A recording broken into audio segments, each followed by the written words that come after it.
यो शुबॉय यो Honey singer 21 जून। जी हाँ, दो बड़ी चीज़ें हैं आज।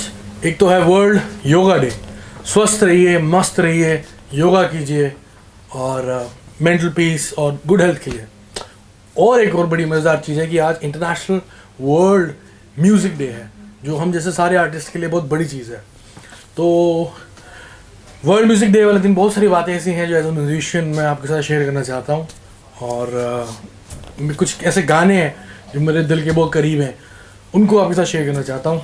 तो let's start how I begin. Music production शुरू किया था, कैसे किया था, बात है तकरीबन 99-2000 की। उस टाइम पे मल्टी लेवल एडिटिंग के लिए एक दो सॉफ्टवेयर ही आते थे। उसमें से एक था कूल एडिट प्रो। तो उस पर मैंने काफ़ी मल्टी ट्रैक एडिटिंग करके, चॉप करके, किक्स और स्नेयर्स को काफ़ी कुछ बनाया। ये बातें उनको ज़्यादा समझ में आएंगी जो खुद म्यूज़िक बनाते हैं। किक स्नेयर बूम, ये होती है जो बीट में बज रही होती है। सो बहुत लंबा रहा मेरा ये पूरा जर्नी। 2003 में मेरे को मेरे दोस्तों ने एक सॉफ्टवेयर से इंट्रोड्यूस कराया जिसका नाम है एसिड प्रो वर्जन 4। तो उस पर मैंने म्यूज़िक बनाना शुरू किया, बीट्स बनानी शुरू करी। और इवन आप बिलीव नहीं करोगे, 2003 से लेकर 2019 है मैं सेम सॉफ्टवेयर पे काम करता हूँ। और एसिड प्रो पे काम करने के कुछ टाइम बाद प्रोपेलर हेड का एक और सॉफ्टवेयर है जिसे बोलते हैं रीजन, उसमें मैंने बीट्स बनानी शुरू करी। और फिर उसके बाद थोड़ा बहुत फ्रूटी लूप्स पे काम किया, और फ्रूटी लूप्स पे मेलोडी बना के बीट बनाता था रीजन में, और उसको मैं एसिड प्रो में कंपाइल करता था। तो आई थिंक ये बातें सबको समझ में नहीं आई कि मैं क्या कर रहा हूँ, लेकिन ये सब जो काफ़ी सारे मेरे को मेल्स होते थे, मैसेज आते थे मेरे फैंस के जो खुद म्यूज़िक करना चाहते हैं, म्यूज़िक कर रहे हैं। तो ये उनके सवालों के कुछ जवाब हैं जो आपको देना चाहता हूँ, तभी मैं ये चीज़ एक्सप्लेन कर रहा हूँ। तो बहुत कुछ है म्यूज़िक प्रोडक्शन के लिए। आपको मेन ये चाहिए कि आप वर्ल्ड म्यूज़िक सुनो, हर तरह का म्यूज़िक सुनना चाहिए। उससे कहना कि आप इन्फ्लुएंस होके you can make your own beat, you can make people sing for you and you can also sing on it. So बातें हो रही थी म्यूज़िक प्रोडक्शन की, जो लोग बच्चे म्यूज़िक प्रोडक्शन करना चाहते हैं और कहीं से सीखना चाहते हैं। अब तो ऑल ओवर इंडिया में बहुत सारे ऐसे इंस्टीट्यूट हैं जो म्यूज़िक प्रोडक्शन, म्यूज़िक प्रोग्रामिंग सब सिखाते हैं, इंजीनियरिंग सिखाते हैं। So it's like everyday learning. आज मुझे तकरीबन 15-16 साल हो गए ये काम करते हुए। एज अ म्यूज़िक प्रोड्यूसर तो शुरू किया था, लेकिन आज भी कुछ ना कुछ सीखने को मिलता है, क्योंकि वर्ल्ड म्यूज़िक सुनते हैं, इंटरनेशनल बीट सुनते हैं, इंडियन बीट सुनते हैं, इंडियन गाने सुनते हैं। सब में कुछ ना कुछ सीखने के लिए कोई ऐसा ग्रूव मिल जाता है कि यार लगता है ये कुछ है, ये ग्रूव कुछ है, ये ग्रूव ऐसा है, ये ग्रूव वैसा है। सो म्यूज़िक प्रोडक्शन ही मैं करना चाहता था मेन। रैप आर्टिस्ट या जो भी कहो, एंटरटेनर या सिंगर मैं बाई चांस बनाऊँ और बाद में बनाऊँ, कई सालों बाद बनाऊँ। मैंने अपना करियर म्यूज़िक प्रोडक्शन से ही शुरू किया था, और म्यूज़िक प्रोडक्शन में मैं बहुत बड़ा फ़ैन हूँ बचपन से AR रहमान साहब का। और उनका म्यूज़िक मैंने इतना ज़्यादा सुना है, शायद उन्होंने खुद नहीं सुना होगा। तो उससे बहुत कुछ सीखने को मिला। वो रहमान सर का म्यूज़िक उस वक्त में, जब मैं तकरीबन 12-13 साल का था या 15 साल का था, उस वक्त भी इतना इंटरनेशनल था और इतना यूनिक था, जिससे मेरे को ड्राइव किया। और धीरे धीरे मैंने भी म्यूज़िक प्रोडक्शन शुरू करी। 2005 में अशोक मस्ती पाजी का गाना किया मैंने, खड़के गलासी। तो वो डांस हॉल बीट थी, और 2005 के हिसाब से वो बीट, जैसा कि लोग बोलते हैं, ये बहुत एडवांस थी। क्योंकि मैंने उससे पहले मैंने हिप हॉप बहुत सुना। लोग कहते हैं मैंने टूपाक सुना है, लोग कहते हैं मैंने ड्रे सुना है, लोग कहते हैं मैंने स्टूप डॉग सुना है। मैंने सुना सबको है, लेकिन मैंने लिरिकली किसी को नहीं सुना। मुझे नहीं समझ आता वो स्लैंग में क्या बोलते थे क्या नहीं, आज भी नहीं आता। लेकिन मैं म्यूज़िक पकड़ता था, स्टिल ड्रे पकड़ता था, नेक्स्ट एपिसोड, और बहुत बीट्स हैं, स्पेशली टिम्बरलैंड की बीट। रहमान सर के बाद डॉक्टर ड्रे एंड टिम्बरलैंड, ये दो म्यूजिक प्रोड्यूसर्स हैं इंटरनेशनली जो मुझे बहुत पसंद है। इनकी प्रोडक्शन में डेप्थ है। टिम्बरलैंड की production full of African sound, full of Indian sound, lots of percussions. और दूसरी तरफ डॉक्टर ड्रे की beats with classic piano, strings, counters.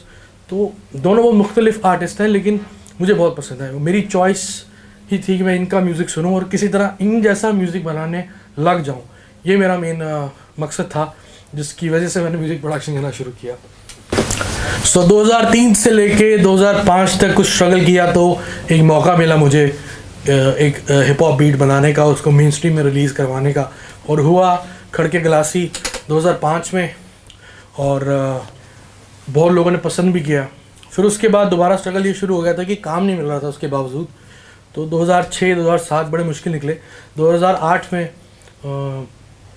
2007 में इनफैक्ट मुझे राज बराड़ पाजी पंजाब के सिंगर हैं, बहुत बड़े थे इनफैक्ट, तो उन्होंने मुझे चांस दिया और मुझे मौका मिला कि मैं दोबारा से कुछ कर पाऊँ मेन स्ट्रीम में। और उनके साथ रह के थोड़ा सा ये हो गया कि राइटिंग टेक्निक्स थोड़ी समझ में आने लगी। देखो क्या है, म्यूज़िक आप कहीं से भी सीख सकते हो, कोई भी साज बजाना, कोई भी इंस्ट्रूमेंट बजाना, और किसी भी तरह आप डांस करना सीख सकते हो, म्यूज़िक बनाना सीख सकते हो, म्यूज़िक बजाना सीख सकते हो।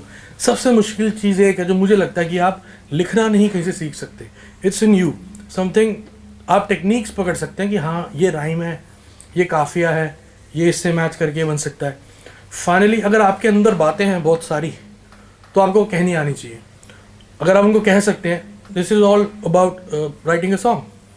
तो हम लोग क्या करते हैं, मैं आज भी दिल्ली की सड़कों पे गाड़ियों में यारों दोस्तों के साथ घूमता हूँ टिल नाउ डिस्गाइज में, तो वहीं से बातें निकलती हैं यारों दोस्तों के बीच। मेरे मोस्टली जो यार दोस्त हैं वो म्यूजिशियन तो नहीं हैं, वो अलग अलग इंडस्ट्री में अलग अलग फील्ड में उनके साथ वो लोग काम कर रहे हैं, लेकिन हफ्ते में कभी 1-2 बार ही उनसे मिलता हूँ और बातें होती हैं, इधर म्यूज़िक से हट के बातें होती हैं। उन बातों के अंदर ही कोई ना कोई बात निकल आती है, तो मैं क्या करता हूँ उस बात को नोट पैड में नोट कर लेता हूँ। ऐसे तकरीबन कितने पॉइंट्स थे, कुछ बातें मेरे दिमाग में आई, कहीं पे बात मेरे थॉट में आई थी कि कहाँ को जाएगी, कहाँ को आएगी, पागल लड़की मुझे मरवाएगी, तेरे घर अखबार नहीं आता। ये चीज़ें मोस्टली मैंने अपने जो गाने लिखे हैं सड़कों पे लिखे, सड़कों पे पॉइंट्स बना के स्टूडियो में बैठ के फिर लिखे। लेकिन मुझे नहीं याद, आई थिंक 3, 4 या 5 गाने होंगे जो मैंने स्टूडियो में बैठ के पूरे लिखे होंगे। नहीं तो मैं आइडियाज़ को ही कलेक्ट करता था, स्लैंग्स कलेक्ट करता था और उनके साथ गाना बजाता था। सो बात हो रही थी गाने लिखने के ऊपर, राइटिंग टेक्निक्स के ऊपर। तो मेरी कोशिश ये रहती है कि मैं हर तरह के लिरिसिस्ट, हर तरह के शायर को सुनूं। पढ़ तो मैं सकता नहीं उन लोगों को, बहुत कॉम्प्लिकेटेड होती हैं किताबें पढ़नी, स्कूल से नहीं स्कूल के टाइम से नहीं पढ़ी तो अब क्या पढ़ेंगे। तो यूट्यूब पे सब अवेलेबल है, बहुत सारे शायर, बहुत सारे पोइट्स और इन लोगों के गाने या इनकी नज़में या इनकी कवीशरी जो पंजाबी में कही जाती है। तो मैं बहुत बड़ा फ़ैन हूँ गुलजार साहब का, और बहुत सारे और राइटर्स हैं जिनको मैं सुनता हूँ। तो मेरे यार दोस्त पूछते हैं तू गाने बनाता है नाचने टापने वाले, जिसमें नए स्लैंग्स होते हैं, स्ट्रीट की बातें होती हैं, तो उनको क्यों सुन रहा है।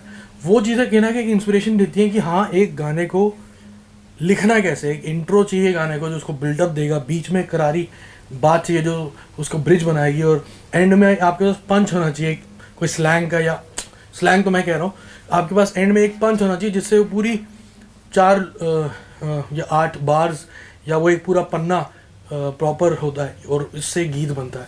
सो ये कुछ ऐसी बहुत, वही बता रहा हूँ कि म्यूज़िक आप किसी को भी सिखा सकते हो लेकिन लिखना नहीं सिखा सकते।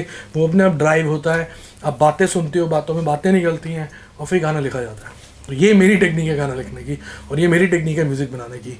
आई still use Acid Pro version 4 till now. So बहुत सारे टेक्स्ट आ रहे हैं, बहुत सारे कमेंट्स आ रहे हैं कि नेक्स्ट सॉन्ग कौन सा होने वाला है। ये भंगड़ा हिप हॉप क्या होता है? ये भंगड़ा हिप हॉप छुपाना भी नहीं आता, बताना भी नहीं आता। कुछ छुपाऊंगा अभी, कुछ बताऊंगा अभी। भंगड़ा हिप हॉप है, ब्लेंड है, ये तो आपको पता ही लग गया। इस गाने में 6 कोरियोग्राफर्स ने कोरियोग्राफी करी है, क्योंकि एक कोरियोग्राफर प्रॉपर भंगड़ा है, एक कोरियोग्राफर बॉलीवुड स्टाइल है, 2 कोरियोग्राफर हिप हॉप हैं और 2 कोरियोग्राफर अर्बन हिप हॉप और अर्बन भंगड़ा का एक ब्लेंड है। सो हमने इन सबको, इन 6 लोगों को मिला के मगजमारी करके कुछ कंपोज किया है, डांस कंपोज किया, और आई होप आप सबको पसंद आएगा। और जहाँ तक आपको पता है कि मैंने अपना ब्राउन रंग किया दुबई में, ब्लू आइज किया हॉलीवुड में, कितने गाने, ऑलमोस्ट लंदन से लेके हर जगह ऑस्ट्रेलिया तक हमने गाने शूट किया है। लेकिन ये गाना हमने शूट किया है पंजाब में, और वहाँ का कल्चर उस तरह दिखाया है कि शायद ही किसी और ने कभी दिखाया हो, मैं ये नहीं कहता, लेकिन काफ़ी लोगों ने पंजाब दिखाया। बहुत सारे हिप हॉप शूट करने के बाद, बहुत सारी गाड़ियाँ के आगे खड़े होके रैप करने के बाद, बहुत सारी यॉट्स में शूट करने के बाद मैंने कहा यार इट्स टाइम कि पंजाब शूट करते हैं, और पंजाब की जो वाइब है और जो कलर्स हैं तो वो दुनिया को दिखाते हैं वो क्या है।